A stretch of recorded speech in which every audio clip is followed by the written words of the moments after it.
I don't discriminate whether you're married, 18 or 80. I'll take anybody. I don't think I've gone young enough. I want the most barely legal 18-year-old. Ideally just 30 seconds past midnight. So hear me out.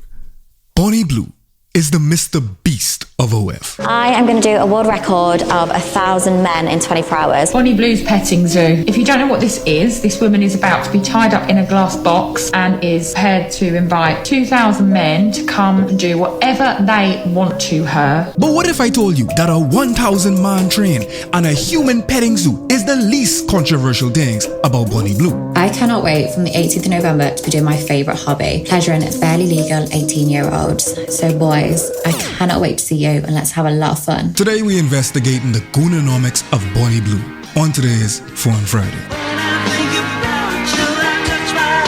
We about to have a goon rant real quick. I think that OF is a scourge on the gooning economy. The viewers are being scammed, hoodwinked, run amok. That growing up with this stuff, y'all are being cheated. You're getting terrible angles. You're getting shaky camera footage, an iPhone on a tripod, and all you getting is that one angle. Sometimes all you looking is a cheeks in missionary. There's only one type of body now. There's no diversity of body. All other gal them look the same. There's no recoil. The stomachs are stapled to the rib cage. These niggas can't bust nuts. These niggas can't grind. These niggas can't stay hard. Y'all them can't take. They can't take nothing. They losing they arch immediately. Ross, clawed blood. Have you seen the shots? Dribbles. Like about 3 pearls on cheeks and that's all you got. It's been a rough week for the white gal them. F in the chat for the spice latte ladies them. Mayday for the milkmaids them. You have Sabrina Carpenter getting dragged for this album cover. Mind you, Lil Kim would make this album cover right here look like softcore. If you see the album cover for hardcore, this would look like softcore. But because we see black women as Jezebels and harlots by default, because that's the type of society we live in, there's no uproar. Because society expects that. I digress. Bonnie Blue got banned from for quote-unquote extreme challenge content. For uninitiated, the said extreme content from Bonnie Blue is Bonnie bonking 1,000 man in 12 hours. I am going to do a world record of 1,000 men in 24 hours. Well, 12 hours actually, so it's going to be very quick. I'm excited. The only thing I'm nervous about, I'm like, what if people don't turn up? But I arrived here 2 hours ago and there was already people outside. That's really her claim to fame. A train. 1,000 cock. 2,000 balls. Bonnie is the Mr. Beast of OF. Maybe not in money, but definitely in spectacle, because she does what I can only describe as spectacle work. I don't think that the content she makes is supposed to be pleasurable for anybody involved. Who out here spanking it to 1,000 man them, grinding one white girl? I think it's designed for discussion. I think what she does is designed for outrage, because this is a product of the attention economy. There's a guy named Guy. I think his name is actually Guy. Is it pronounced G? The board. I read about him in school. And he talks about this in a book called Society is Spectacle. Society values spectacle and sensationalism, which incentivizes people to constantly escalate their efforts to capture attention. This is happening across different mediums. You got YouTube beefs that are escalating into literal homicides. You all saw what happened in Vegas. As someone who has done self-harm to myself, I felt so bad for her this whole time she's been in the public eye. Work does not mean self, but that's what it is. You have some aspects of this where she talks about the trauma that she endures from what she's doing. Okay, so my injuries from breaking another world record. Split lip, bruised legs, blood blisters on my bum. Nearly left with 0 eyesight. Like my eyes was that red, I couldn't see. It was like pure blur. Every time I was blinking, it wasn't tears, it was just gloops of. And I think this was all thanks to a barely legal bop girl that got the guys that excited that they really did just use me as a toy and forgot I was human. She's discussing it as a part of the kink. She's romanticizing her own injuries. I want to use Bonnie as a vehicle for exploring this social phenomenon, because I'm curious about how Bonnie and OF in general has changed Do workers have more autonomy? Or is it worse now because the pimp is a website rather than a pimp named Slipback? Bonnie brandishes herself as a positive icon, and I want to explore like the double standards of that. Can someone else that does not look like Bonnie and do what Bonnie does get the same type of access to spectacle? I want to look at the moral panic of it, and I want to start with Bonnie Beast. It brings us into Bonnie's latest stunt, which is the petting zoo. I'm so glad that a black woman didn't do this, because if a black worker came up with an event called a petting zoo, I think I would die.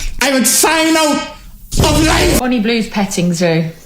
If you don't know what this is, this woman is about to be tied up in a glass box, naked, and is prepared to invite 2,000 men to come and do whatever they want to her in that box while she is naked and can't move, potentially. Her legs are orange. When I got to the States and I realized how people is paying money to Oompa Loompa themselves, fire and brimstone feeder. This is a novel. A woman named Marina Abramovich walked into a gallery to do a performance that would shock the world. Known as Rhythm Zero, Abramovic invited participants to do anything they desired to her for 6 hours using 72 objects, including scissors, a whip, and even a loaded... I don't know if I'll even be able to show that. Rhythm Zero was a commentary on anonymity and how fickle the tacit social contract that we have between one another is. We walk out into the world with thousands of people that we pass by that we have absolutely no idea what they're going through. And we just have like this very flimsy, unspoken agreement not to kill each other. And the intentionality behind what Marina is doing is clear.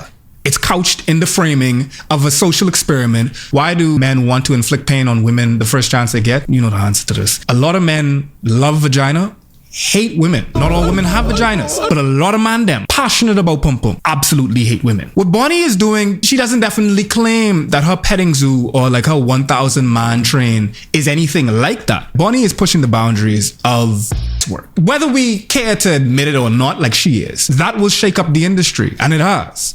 Like you have this situation right here. It's been reported that Sophie Rain allegedly got Bonnie Blue banned from OF after like they had a beef. Drake might be Sophie and Bonnie might be Kendrick in this case, which is wild. It is that for OF. Sophie was saying that Bonnie is basically ruining the platform for everyone and claiming, quote, it's no longer about women's empowerment. I kind of empathize with Bonnie in this case because she getting hate from both sides. The puritanical pearl clutchers who will use Bonnie's videos as a reason to demonize because there's like this puritanical push to ban in general. Bonnie is fighting the puritanical pearl clutchers, and then she's also getting pushback from workers themselves because she's affecting the environment. She messing up the game because what Bonnie is doing is going to get picked up by the media due to what is called deviance amplification. It's a sociological theory that essentially says that the perverse nature of an act will gain media coverage, and that very media coverage begets more acts like the one being covered. Bonnie Blue will beget more Bonnie Blues, and there's a danger in that, and I'm really conflicted about it because like on one hand I'm all for sex positivism, and then on the next you have things like this. 18 is young enough for me. How many 18-year-olds have you slept with? Oh my gosh. I'd probably say like half of my count is from 18-year-olds. Do you prefer that? It depends. Like, I love taking their virginities. Oh God! And I love how innocent they are. And it's kind of noncy though, I'm just letting you know. Do people ever say that sounds a bit noncy? All the time. So y'all who ain't up on UK lingo, nonce equals kick enjoyer. She specifically is fetishizing the perceived innocence. I needed to say this because I feel so strongly. Female predators are not afraid enough. That's why she said it so casually. They need more fear. Exactly. And that in itself is sexist. The reason why she feels so emboldened to say this is because at a particular point, we have mass consented to this being a reality that we're fine with. Not only that, but like it's actually incentivized. It's fetishized. It's romanticized. When these school teachers and things like that essaying their students, you always have one rusty, arshy, plan B surviving nigga inside the comment section saying, hey, you complaining about this? I wish my teacher looked like that. I wish my teacher molested me. You hear how bad you sound? Women are not seen as capable of harm. Because like yet again, we have infantilized them. We don't characterize them as someone that is capable of doling out danger, which is sexist. But it's sexist in a way that does not serve you as a man, you as a boy. There's so many different cases where young boys have normalized and in some cases championed their own molestation. They have worn it as an epaulette. If the roles were reversed, it would be a different conversation. But here, Bonnie is saying it with impunity, with a smile, a simple, the caucasity. Men don't want to see themselves as victims because what is more emasculating than having something done to you? You're supposed to do. You admitting to being a victim is antipodal to your masculinity if you subscribe to that. Therefore, it's one of these cases where you will have a totally underprotected class of young boys who can only be programmed to be perpetrators, to be predators, and to not be prey. And if they are preyed upon, then they're not going to admit it. So they, in effect, insulate their own abuse, engender a reality in which they are abused, which is why we always say patriarchy has no gender. I don't discriminate whether you're married, 18 or 80. I'll take anybody. An old man. Oh yeah, of course I would. Old men deserve sex. I mean, the wife might be dead. So you really will just have sex with anybody in this whole world? Well, some like this last few days with my grandma, like if I was walking around Hyde Park and someone was like, oh, go on, should we do a quick gangbang? I would say, oh no, can I feed the birds first with my grandma? Then meet me back at mine. Like where you have kikophilia, you also have gerontophilia, the fetishization of old people. Bible say once a man, twice a child. Imagine this being your grandblood. And me. Bonnie is about clout, and the fast way to get clout is rage bait. But the danger of rage bait in sex work is all the roads lead to taboo. And beyond her trained taboo is her fascination with the barely legal dynamic and the geriatric ward. I would not need lube this Sunday because I'm taking a group of barely legal college girls that still have their V card, and seeing how scared they are is going to turn me on so much. Fire, feed that. I would not need lube this Sunday because I'm taking a group of barely legal college girls that still have their V card, and seeing how scared they are is going to turn me on so much. Like watching how shocked they are at how much I'm going to be stretched. This is grooming, by the way. But what's also interesting is the erotic nature of fear in this case. Seeing how scared they are is going to turn me on so much. If you break it down, a lot about these kinks is fear. The animalistic black man, the BBC, and the petite white girl, like the small, dainty white girl, the pure, innocent white girl, and the corruption aspect of this. It's about fear. That's the reason why the biggest consumers are interracial, BBC content, all this BNWO, all this other stuff is cis, het, white men. She's already done that. That was the first thing to come up. The fetishization of interracial isn't even enough for her at this point. Everyone should have the freedom of sexuality. Live and let live. Before we get into the nonsense of this, I want you to look at this framing. You have Bonnie being able to easily transition from a 1,000 cock and 2,000 balls. Bonnie could go from that. She could then sit down with a posh Australian accent, turtleneck, and bone straight hair and be taken seriously. I love that for her. I want that for Cherokee the ass. I want that for Pinky and Jada Fire them. You ain't gonna have no black performer that could escape the stigma of and be taken seriously enough to garner sit-downs where they are treated as a human being. Don't even get me started on Reddit. Don't ask me how I know Black Girls and White D subreddit has 1.4 million members either. Look, if you all really want to get into it, ghetto gaggers. Oh God. Ghetto gaggers? Y'all ain't ready for that. Reagan himself had to be behind that site, holding the camera. Sophie Rain was out here pearl clutching. Her whole thing is that she's still a virgin, okay? You want a friggin' cookie gal? Honey. Sophie Rain is a Puritan star. That makes sense? You are aware that, like, you're the final boss when it comes to OF, right? Is that what they say? Yeah. Is that what they call it? Mm-hmm. And I know you saw the clip of Julia making $400,000 a month, so I just need to know, like, how much are you making a month? I don't know if I don't really want to hurt your feelings. I just don't... Hurt my feelings? What do you mean? I don't want to say... You don't have to say, just show me. Yeah. Okay, yeah. Wait a minute.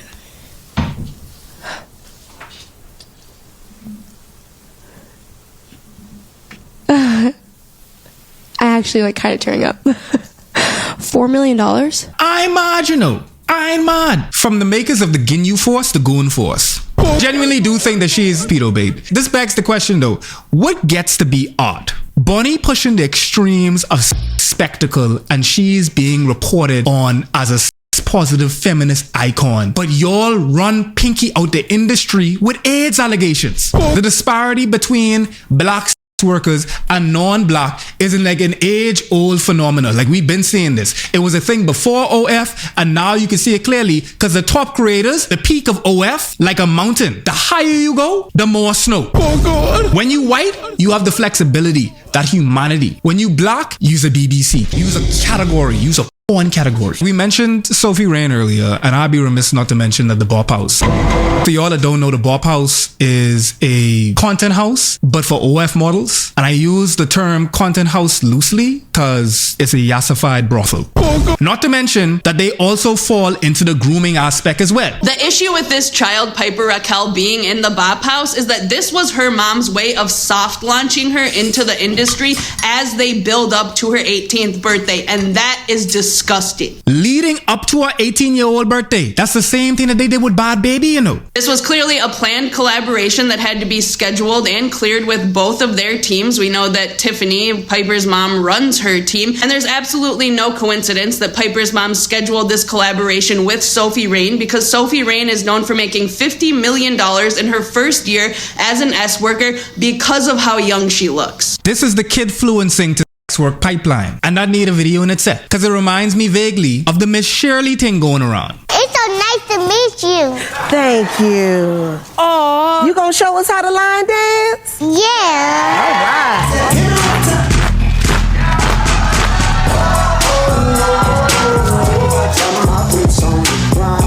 I'ma have to blur a lot of this. Miss Shirley, on the surface, seemed like a kid having fun to a popular song. If Miss Shirley just went to like family functions and was dancing around the place, then that's fine. It's different when you commodify literal strangers and have them book your child as a damn dancer.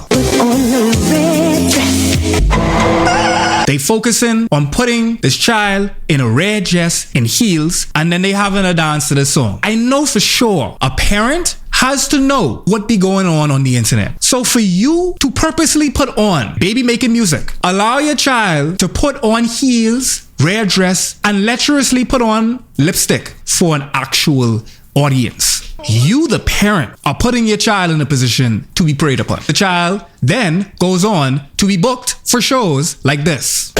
Why the hell are grown men paying to meet a 4-year-old girl in a nightclub? What the f***? What the f*** is wrong with the world? Seriously. These are random men that booked to be in proximity with a child. As a grown man, why are you booking a child to perform at a bar? Tell me why. This is the kid fluencing to SW pipeline. It's a genre. I genuinely believe that these parents are aware that their kids are being watched by kick users. They're leaning into it. And it all goes back to Bonnie. Because essentially, it's a situation where an environment is being engendered where you have to prey upon the most extreme. It's deviance amplification. Once people realize that there's behavior out here being incentivized by media attention, interviews, and saying washing it, then it creates an environment and a milieu where anything can happen. And more importantly, the most extreme things need to happen. Why is a mom in charge of cleaning this? It's because she's a part of the bit. The fact that this is her and her mom recalling Bonnie's escapades and everything, all of that is still a part of the kink. And I'm genuinely conflicted about it. Because like on one hand, I'm against puritanical culture and how like prudish the world is, despite how much like we obviously love sex. Sex is used to market everything. It's one of the main drivers of what most people do things for. Because of course, ace folks exist. People forget that. And I want sexual freedom for everyone. But at the same time, what is the logical conclusion of this? What is the logical conclusion of applying Mr. Beastian model of upping the ante of the thing that you're doing at every turn. Just like little kids want to be Mr. Beast, what are folks that watch Bonnie and feel like the bar for busting a nut is so high that I gotta do backflips on the dick in order to do it? At this point, this isn't even about pleasure. It's literally just spectacle. This is a survey from Match. It gave me like a lot to think about. While the jury is still out on what exactly counts as cheating with AI partners, most are using AI to help make the search for a human mate a little simpler. 16% that have interacted with an AI as a romantic companion. 26% use AI in dating.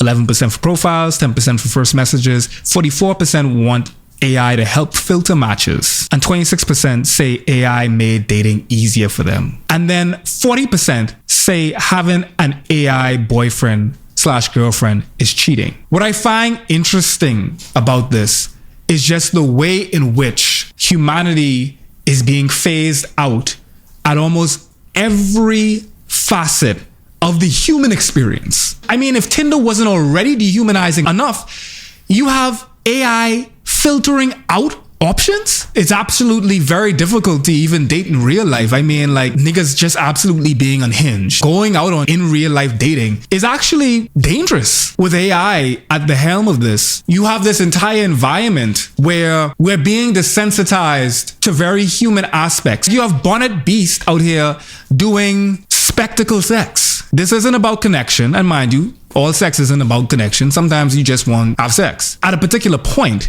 what's the point? Earlier, I touched on the double standard of predation when it comes to young boys, which is the topic that most of the world isn't ready for.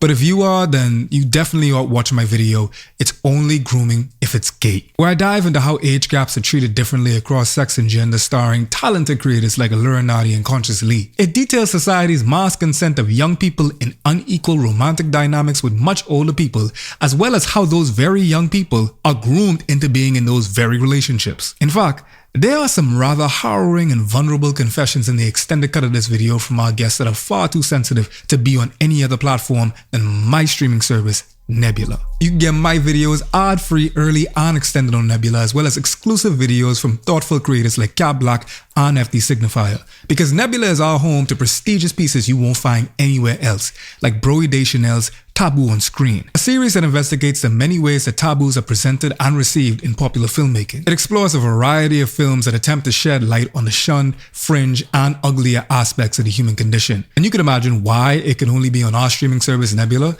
And there's a ton of exclusive shows just like these that won't work on other platforms. And you could gain access to it for as low as $6 a month or $60 per year. But with my code nebula.tv/foreignfridays, you get a 40% discount, thus bringing it down to $36 per year. But most of all, you get to support us making the works you love and elevating it into prestigious pieces of art. If you want to support the future filmmakers, documentarians, and storytellers of society, then sign up for Nebula using my code nebula.tv/foreignfridays.